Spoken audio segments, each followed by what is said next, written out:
샬롬, 김태인 목사라고 합니다. 언약과 율법으로 세워가는 하나님 나라 이야기 저자 김태인 목사입니다. 앞으로 이 책을 중심으로 해가지고 언약과 율법으로 세워가는 하나님의 구원 이야기, 또 소제목으로서는 왜 언약과 율법인가, 언약과 토라인가에 대해서 여러분과 함께 말씀을 나누고자 합니다. 먼저 성경 말씀을 좀 보겠습니다. 신명기 10장 12절 13절 말씀입니다. 신명기 10장 12절과 13절 말씀입니다. 제가 봉독해 올리겠습니다. 이스라엘아, 내 하나님 여호와께서 내게 요구하는 것이 무엇이냐? 곧 내 하나님 여호와를 경외하여 그의 모든 도를 행하고 그를 사랑하며 마음을 다하고 뜻을 다하여 내 하나님 여호와를 섬기고 내가 오늘 내 행복을 위하여 내게 명하는 여호와의 명령과 규례를 지킬 것이 아니냐.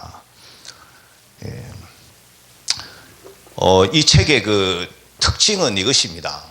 서구신학과 한국신학에서 언약신학은 기독교 2000년 역사와 개혁교회 500년 역사에서 많이 발전했습니다. 그런데 언약과 율법을 함께 보는 신학은 많이 부족합니다. 조직신학에서도 언약신학은 많이 다루고 있죠. 그렇지만 언약신학에서 율법은 아주 미미하게 다루고 있습니다.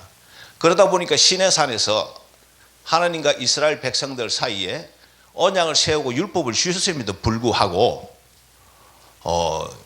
이스라엘의 역사와 또 신약의 역사에서 볼 때 율법은 거의 다뤄지질 않고 또 반율법주의의 태동과 그들로 인해서 율법은 폐했다, 또 예수님께서 완성하셨다, 뭐 이런 말씀들을 예를 들어서 율법이 그 심도 있게 다뤄지질 않았습니다.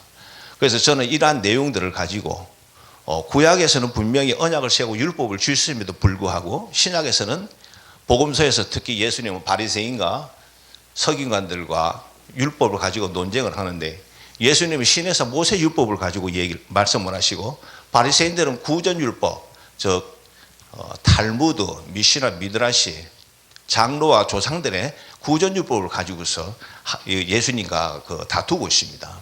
또 서신서를 보더라도 바울은 분명히 구전 율법과 신에서 모세 율법을 분리하여 설명하고 있음에도 불구하고 당시의 시대적 배경과 또는 구약에서의 그 율법에 대한 이해가 부족하다 보니까 율법하게 되면은 보통 통상적으로 유대인들이 사용하는 구전율법으로 이해를 했습니다. 그러다 보니까 바울 역시도 그 바리새인들과의 그 논쟁에서 피해갈 수가 없었습니다. 그런데 이러한 내용들을 왜 논쟁이 대상이 되었는가 하는 것을 구약에서 또 신약에서 정치적으로, 문화적으로, 언어적으로 또 그런 배경들 속에서 이러한 내용들을 유추해서 충돌이 일어나는 부분들을 설명을 하고 있습니다. 그래서 이 책의 그 특징은 하나님의 구속사를 언약과 율법의 관점에서 통일성 있게 구약과 신약에서 설명하고 있습니다. 특히 이러한 내용들은 그 언어적으로 잘 설명해 주고 있습니다. 그래서 여러분들께서 이 책을 구입해서 또 정독을 하시든가 아니면 저의 강의를 들으시면은 많은 도움이 되어 주리라 믿습니다. 그래서 오늘 본문 말씀에서도 우리가 읽었듯이 하나님께서 이스라엘과 언약을 세우시고 율법을 주시는 목적이 너희들의 행복을 위해서 주신다고 분명히 말씀하고 있습니다. 그런데 이 행복이 신약 시대에 와서는 사라지고 왜 논쟁이 대상이 되었느냐는 것이죠. 자, 이러한 문제들을 앞으로 시리즈로 계속 이어가면서 여러분들에게 설명을 드리겠습니다. 그리고 여러분들이 이 행복은 곧 초막절의 행복인데, 초막절의 행복은 종말론적 행복입니다. 그래서 이 행복을 어떻게 하면 누릴 수 있을까라는 내용들을 주제로 여러분에게 말씀을 드리겠습니다.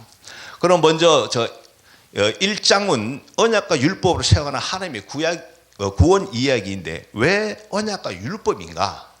여기에 대해서 우리가 서론적으로 좀 이해를 도와본다면은 그동안 믿음과 순종, 또 행함, 율법과 은혜, 복음에 대한 오해와 이해에 대한 이해를 돕기 위해 한국 교회와 한국 교회의 그 역사와 이스라엘의 역사와 하나님 아버지의 구원의 역사 안에서 이러한 내용들을 살펴보고자 합니다.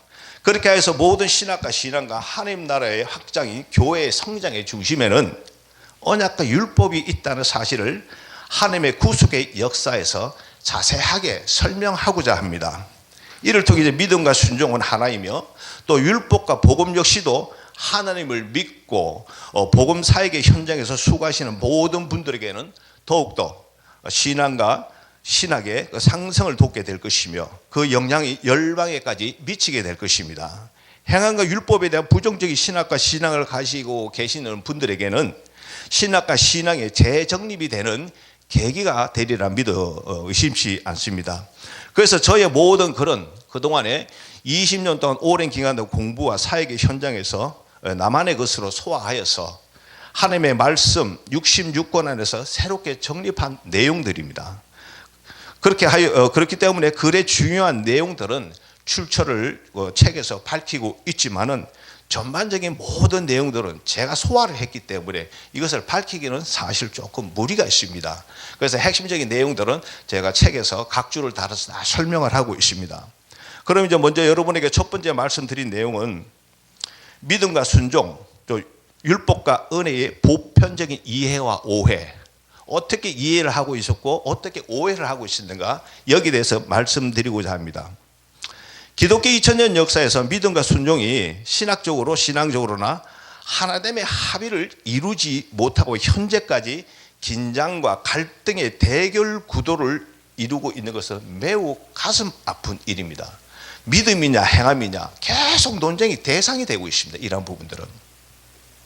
그리고 이와 함께 구약은 율법 시대이고 신약은 은혜의 시대이다 하여 이 역시 하나됨의 합의를 이루지 못하고 오히려 믿음과 순종의 갈등보다도 더 깊은 갈등을 이루고 그 골은 이루 말할 수 없이 깊어져 있습니다. 대립이 되어 있습니다. 양분화되어 있습니다. 이게.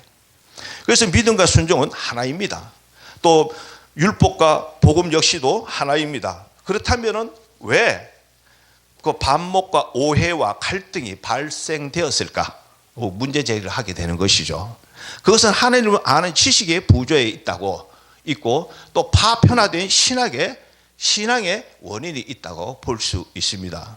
혹 파편화된 신학과 신앙이라고 하면은 오해를 불러일으킬 수 있지만은 사실은 우리가 파편화된 신학과 신앙을 가지고 있습니다. 자기 것만 알고 있다는 것이죠. 그래서 혹자들은 믿음으로 구원을 받고 행함으로 구원을 받는 것이 아니라 하여 믿음과 순종을 이원화시켰습니다. 구약의 율법 역시도 행함으로 구원을 받는 것이 아니라 예수 그리스도께서 십자가에서 우리 죄를 대속해 주신 은혜로 구원받으시기 때문에 율법의 시대는 끝나고 복음의 시대라고 주장하여 이원화시켰습니다. 이러한 이론들은 논쟁의 대상이 아니라 하나님을 아는 이해의 부족에서 오는 필연적인 것이기 때문에 우리는 마음을 열고 하나님의 말씀 안에서 처음부터 다시 시작해야 합니다. 이 시작은 신약의 계시록이나 서신서나 복음서가 아니라 구약의 오경부터, 그것도 하나님께서 말씀으로 천지를 창조하신 창세기 1장 1절부터 다시 시작해야 합니다. 이를 부정한다면 다시 한번 간곡히 권면을 드립니다. 창세기부터 다시 시작하기를. 왜냐하면 창세기 1장은 우리의 생명의 권위이신 여호와 하나님의 창조의 구원의 시작이기 때문입니다. 그래서 이러한 이해를 가지고서 두 번째 말씀으로 신약 성경이 한국에 들어오는 과정을 우리 이해를 좀 도와보겠습니다. 한국에 기독교가 들어온 지 약 130년 정도 됩니다. 구체적인 역사에 대해서는 개인적으로 이해를 도왔으면 좋겠고, 제가 전하고자 하는 점은 한국에 기독교가 들어올 때 구약과 신약의 말씀이 함께 들어온 것이 아니라 신약의 복음서부터 들어왔다는 사실입니다.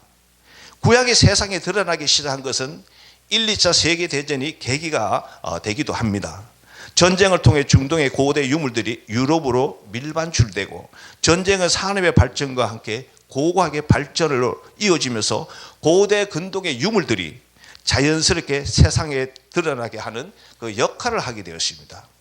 학계의 정설이 세계의 모든 길은 로마로 통한다라는 말이 있습니다. 이는 모든 세상의 문명이 로마로 시작되었다는 말입니다. 그런데 고대 근동의 문화가 발견되기 시작하면서부터 서서히 로마 그 문명과 세계 문명의 뿌리가 고대 근동, 즉 메소포타미아에서 시작되었다는 이해까지 이르게 되었으며, 이제는 이것이 학계의 정설이 되어 있습니다. 이와 함께 고대 근동의 문명의 발견은 자연스럽게 히브리인들의 문명의 발견으로 이어지면서 구약의 이야기가 신화가 아니라 실화라는 사실로 증명되기 시작했습니다. 그러니까 구약 신학의 발전이 1차 세계대전부터 지금까지 약 한 100년 이상 정도밖에 되지 않았다는 사실입니다.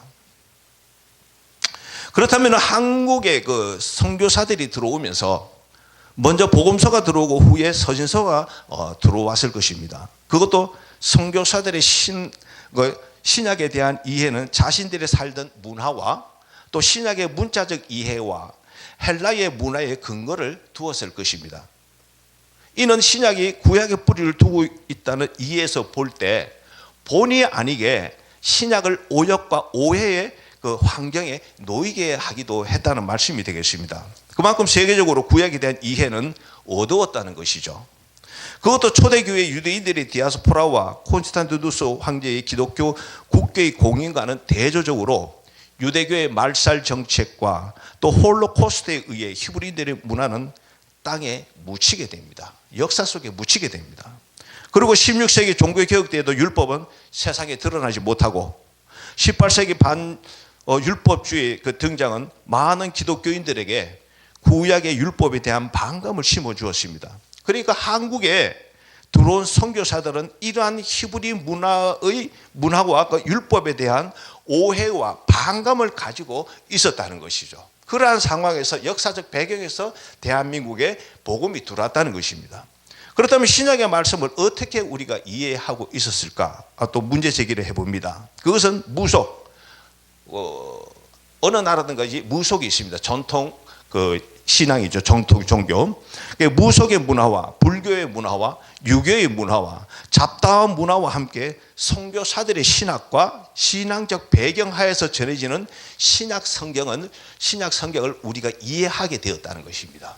모든 문화가 통합된 상황에서 이렇듯 우리는 신약과 구약 성경을 이해하는 데 필연적으로 오해할 수밖에 없는 구조적인 역사 속에 놓여 있었다는 사실을 우리는 이해를 해야 됩니다. 이러한 이해를 가지고 성경 66권을 우리가 이해했을 때 새로운 관점으로, 즉 하나님 아버지의 관점으로 이해를 할 수가 있다는 말씀입니다. 세 번째로 이제 말씀을 드릴 수 있는 것은 서구의 신학과 신앙의 영향을 받은 한국의 신학과 신앙에 대해서 또 잠깐 말씀을 드리겠습니다. 2015년 10월에 국회에서 여야가 극명하게 대립하고 있었던 것이 있었습니다. 그것은 국정 역사 교과서 문제였습니다. 이에 대한 이해는 독자들에게 맡기고 필자가 하고자 하는 말은 역사를 정확하게 알아야 한다는 말입니다. 역사를. 유대인들의 사관 중에서 현재에서 미래를 가기 위해서 과거를 돌아보라는 말이 있습니다. 즉 현재에서 미래를 바르게 가기 위해서는 과거의 나의 역사, 조상의 역사를 바르게 알아야 된다는 것입니다. 그래서 우리가 이 성경 66권을 보는 것은 과거의 역사를 통해서, 현재에서 과거의 역사를 통해서 미래를 가기 위해서 성경을 보는 것입니다. 그만큼 이 성경이 중요하다는 말씀입니다. 그래서 우리나라 그 속다 그 사자성어에서도 온고지신 벚꽃창신이라는 이 가르침이 있죠. 그래서 서구 신학의 특징이자 또 강점은 구속사입니다. 구속사. 여러분들께서 너무나 잘 알고 계시죠. 우리의 신학과 신앙에 많은 영향을 끼치고 지금도 그 영향권 안에서 발전하고 있습니다. 그렇다면 앞서 두 번째 말씀에서 신약 성경이 한국에 들어오는 과정에 의해서 밝혔듯이 신약 성경 66권의 몰 이해는 세계의 역사의 영향이 컸으며 이 영향은 구약을 역사의 뒤안길에 묻히게 하면서 많은 부분 신약을 발전시키는 불균형을 낳게 했습니다. 불균형을. 이렇게 구약과 신약의 불균형을 발전은 하나님의 구원의 역사에서 구원의 주체이신 하나님과 구약의 이해를 둔 신학과 신앙과 구속의 발전보다는 구원의 객체이신 예수 그리스도와 복음서와 신약의 비중을 두고 신학과 신앙을 신약의 그 구속사가 발전하게 되었다는 것입니다. 보혜사 성령도 백성들이 하나님의 말씀인 율법을 준행하도록 돕는 데 목적이 맞춰진 것이 아니라 대부분 은사에 맞춰져 있습니다. 특히 사도행전 2장 성령 강령 사건을 보면은 사도 누가가 요엘서 2장 말씀을 인용합니다. 사실은 이 요엘서 2장 말씀을 인용하는 바람에 고린도전서 12장 13, 14장 은사장과 맞물리면서 이 오순절 공림 사건이 은사로 발전하게 됩니다. 그런데 정확하게 이 오순절 성령 강림 사건은 예레미야서 31장과 에스겔서 36장의 말씀을 인용을 하게 되면은 정확하게 언약과 율법의 회복입니다. 규례와 율례의 법도의 회복입니다. 이 말씀을 기독교 2000년 역사와 개혁교 500년 역사 놓치고 있었다는 사실입니다. 이 사실을 우리는 새롭게 깨달아야 합니다. 그래야만이 우리가 신학의 균형을 이루고 구약과 신약의 균형을 이루고 믿음과 순종의 균형을 이루고 언약과 율법의 균형을 이루고 하나님의 구속사를 온전히 이루어갈 수가 있습니다. 그래서 저에 대한 이렇게 말씀을 드리는 것에 대해서 저에 대해서 오해가 없으시기를 바랍니다. 저는 또 옛 그 독립물 성결교회 그 출신이고 또 장로교를 잠시 거치면서 또 신학을 하기 전에 아가페 신학원에서 은사에 대해서도 나름대로 또 공부도 하고 그러면서 또 백석에서 학부와 신대원을 거치면서 정통 신학을 전공한 자입니다. 또 성령 사역도 많이 접했기 때문에 성령 사역 하시는 분들은 저를 또 성령 사역자로 알고 있기도 합니다. 근데 저는 이제 말씀과 그 성령을, 은사를 그 균형을 이루면서 제가 보고 있습니다. 그리고 이제 성경 해석을 보더라도 구약에서 하나님을 이해하기보다는 예수 그리스도를 모형론적으로 신약에 대입을 합니다. 구속사적으로 이게 대입을 한다는 것이죠. 성경 66권도 구약이 85% 차지합니다. 성경 66권이 신약이 한 15% 됩니다. 그런데 강단에서는 15%인 신약에서 85%의 설교가 전해지고 있습니다. 선포되고 있습니다. 85%인 구약에서는 15%의 말씀이 선포되고 있습니다. 그것도 구약 이해의 태부적으로 인해서 인물 중심의 설교와 알레고리 영적 해석 이런 그 설교들이 많이 행해지죠. 그러다 보니까 불균형을 이루고 있다는 것입니다. 불균형을. 하나님과 믿음과 율법이 왜곡될 수밖에 없는 환경에 놓여 있다는 것입니다. 이러한 것이 서구 신학이나 한국 신학에서 가르쳐지지 않고 있다는 것이죠. 그 원인이 구약을 모르기 때문입니다. 구약을.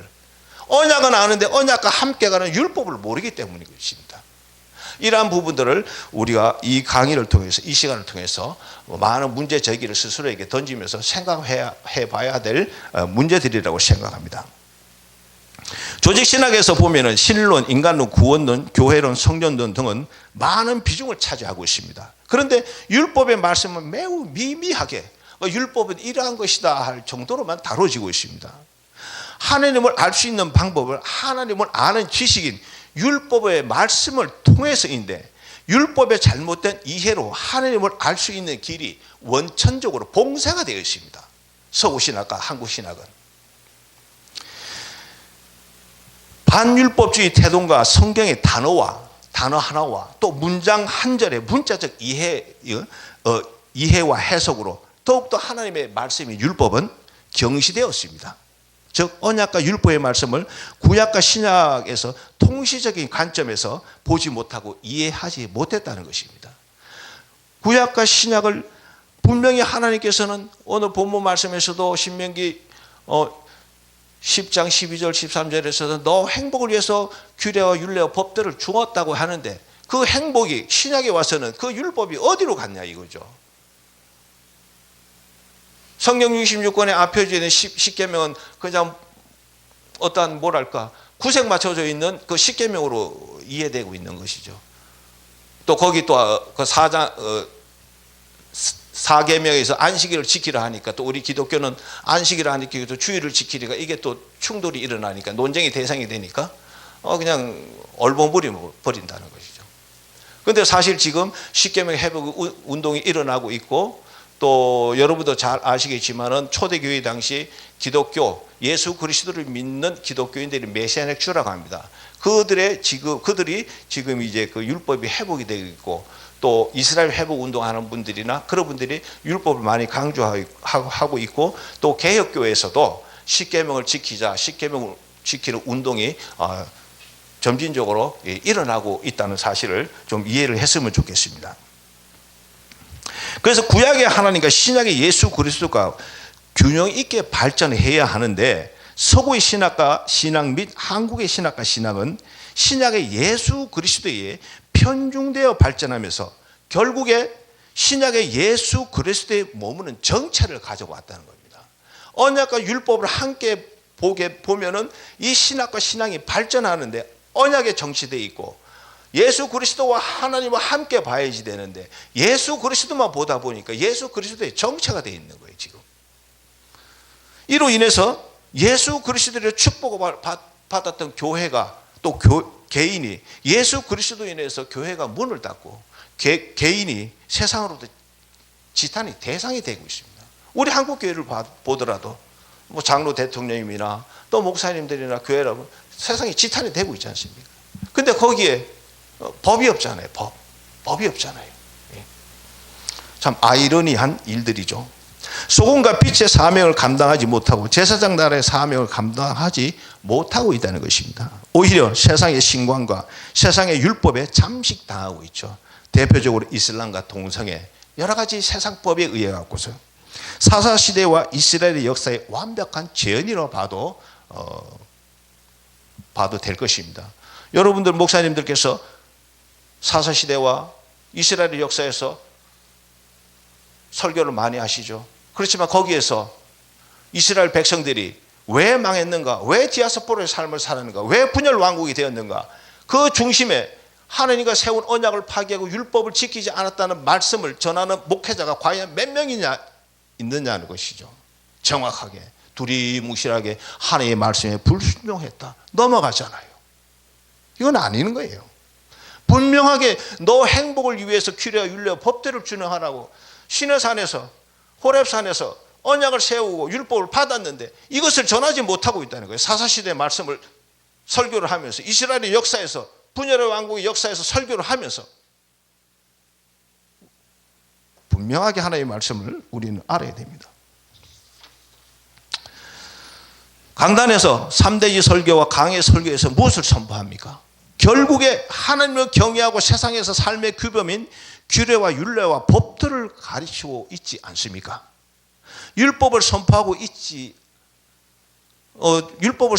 있다고 저는 생각합니다. 그런데 강단에서 율법이라고 말을 못하고 있습니다. 말씀. 하자 없어요. 말씀. 성경 66권이 말씀이니까. 근데 그 말씀의 핵심 키 포인트는 규례와 율례와 법도라는 거예요. 율법이라는 거예요. 율법. 하나님께서 주신 생명의 성령의 율법. 로마서 8장에서 나오는 생명의 성령의 율법은 제가 해석한 한도에서는 율법을 말합니다. 거기까지 가려면 한참 가야 됩니다. 사실 지금 예수님께서 십자가에서 회복하여 완성하신 생명의 성령의 율법이라고, 보혜사 성령의 도움을 받아 생명의 성령의 율법이라고, 율법을 준행해야 된다고 말을 못하고 있다는 것입니다. 서구와 한국의 신학과 신앙의 발전이 있어야 강단에서 이 말씀이 선포될 수 있습니다. 지금 서구에 우리는 한국 신학은 서구 신학에 종속되어 있기 때문에 서구 신학이 A라 그러면 한국 신학은 A 플러스로 얘기하고 있는 거예요. 오히려 우리가 저 같은 사람이 이 율법을 강조하게 되면은 거의 때로는 이단식 취급받기도 합니다. 제가. 그러나 우리가 깨어서 하나님의 말씀을 제대로 본다면은, 조직 신학을 제대로 본다면은, 성경 신학을 제대로 본다면은, 왜 언약을 세우고서 율법을 주는데 율법이 어디로 갔느냐? 문제제기는 당연한 거예요. 그것은 이스라엘의 역사와 우리의 역사와 신학의 역사에서 우리는 살펴봐야 한다는 것이죠. 그래서 생명의 네 번째로 말씀을 들을 수 있는 것은 생명의 성령이 보인 율법을 이해할 수 없는 신학과 신앙의 구조가 어떻게 되어 있는가 한번 살펴보겠습니다. 서구의 신학과 우리의 신학 구조를 이해하기 위해서 신학교의 우리 커리큘럼을 한번 살펴보겠습니다. 일단 학부와 신도예원의 그 교수진의 구성을 보면은 구약과 신약으로 축소해서 본다면은 구약과 신약의 교수들은 각 권별로 전공이 다릅니다. 뭐 오경을 전공하든지 뭐 예언서를 전공하든지 그 중에서도 이사야서, 뭐 예레미야서, 또 창세기 다 다르죠. 이는 결국 신학교 교수들로부터 구약과 신약이 공유를 하지 못하고 각기 분리된 상태에서 교수와 학습이 이루어진다고 볼 수 있습니다. 그래서 제가 파편화된 신학과 신앙이라는 것이죠. 신앙에서도 어떤 분들은 오직 말씀이야, 아니에요. 어떤 분들은 은사를 받아야 돼, 은혜를 받아야 돼, 성령 체험해야 돼. 각기 자기만 아는 것을 갖고 있는 것이죠. 이 신학과 신앙이 성장해주어서 그것을 하나로 볼 줄 알아야지 되는데, 그러한 것들이 신학과 신앙에서 가르쳐지지를 않고 있다는 겁니다. 교수님들은, 또 목사님들은 말씀이 최고야, 오직 하면서 말씀만 외치고 있다. 그런데 분명히 또 은사는 나타난단 말이에요. 이런 것을 어떻게 통일성 이루어가지고서 설명할 것인가 것이죠. 이것은 온전히 교수님들과 목회자들의 몫입니다. 그리고 이제 구약 교수는 율법을 강의하지만 복음서와 서신서를 연계해서 통일성 있게 율법을 강의하지 못합니다. 신약 교수도 신약에서 율법을 어느 정도 강의할 수 있지만은 구약과 연계해서 통일성 있게 강의하지는 못합니다. 그래서 율법은 교수를 비롯해서 목사와 성도들에게 아킬레스건입니다. 그러다 보니 교수와 목사와 성도들이 서로 양분되어 편협한 율법관을 갖게 되었습니다. 많은 사람들이 계시록을 알기 위해 서신서와 복음서를 알아야 하고, 신약을 알기 위해 구약을 알아야 하고, 구약을 알기 위해서는 오경을 알아야 하고, 오경을 알기 위해서 레위기를 알아야 한다고 말은 합니다. 그렇게 말은 합니다. 이는 단적으로 레위기와 오경을 모르면 복음서와 서신서를 알 수 없다는 것이 하나님의 말씀의 구조와 원리라는 뜻입니다. 그 중에서 복음서와 로마서는 오경과 레위기서를 모르면 코끼리 뒷다리 만지는 격이 됩니다. 결론적으로 신학교의 학습은 각기 다른 교수의 전공과 가르침에 따른 파편화된 신학이라는 것입니다. 그래서 이제 저는 이제 백석 출신입니다. 그 백석 출신 이제 목사님, 교수님들은 하나님의 말씀을 어느 주제를 가지고 통시적으로 구약과 신약에서 볼 수 있는 그런 훈련을 많이 하라고 강조를 합니다. 그렇지만은 그것은 오로지 신학생들, 목회자들의 몫입니다. 목회자들. 그렇다면은 신학생들을 우리가 한번 살펴보겠습니다. 학교에서 기숙사 생활을 하면 그래도 공부를 할 수가 있습니다. 그런 학교가 몇 곳이 있습니까? 그리고 파트타임 내지 전임 사역을 합니다. 본인 의지도 중요하지만은 파편화된 신학을 하나의 주제로 일원화하여 연속성 있게 내 것으로 만들 시간이 너무나 부족합니다. 유학을 갔다 왔다 하더라도 이 범죄에서 크게 벗어나지 못하고 있습니다. 어쨌든 한국의 신학교와 신학생들의 학습 구조가 이렇다는 것입니다. 그럼 목사 안수를 받은 뒤에 부목사로 청빙을 받든지 개척을 합니다. 오히려 전도사 시절보다도 더 시간이 없습니다. 개인적 공부는 단임 목사의 인격에 따라 묘해집니다. 개척교회 목사는 부흥 위에 가정도 제대로 돌보지 못합니다. 기본적인 공부도 할 수가 없습니다. 그래서 말씀 배우러 다니고 능력 받으러 다니는 세미나가 과거에 한국교회에 성행을 했었죠. 초등학교, 중학교, 고등학교, 대학 다니면서 학원 다니고 과외 받았는데, 목회 현장에서도 세미나 다니면서 과외 받아야 하는 한국 교회 목회 현장의 실상이라는 것입니다. 이렇게 생명의 성령의 율법의 말씀은 역사에 의해서 묻히고 신학의 구속사와 신학교의 구조 속에 묻히면서 찬밥 신세가 됩니다. 한국에서 율법 얘기하면 유대주의와 안식교로 몰리기 십상입니다. 초대교회 때부터 대립과 갈등과 긴장의 관계를 유지했던 믿음과 순종, 율법과 은혜는 지금도 해결의 단초를 찾지 못하고 역사의 시계 속에서 방황하고 있습니다. 그렇지만 이제 여호와 하나님께서는 천국 복음인 율법을 세상에 드러내시고 계신다는 것을 저와 여러분은 이해를 해야 됩니다.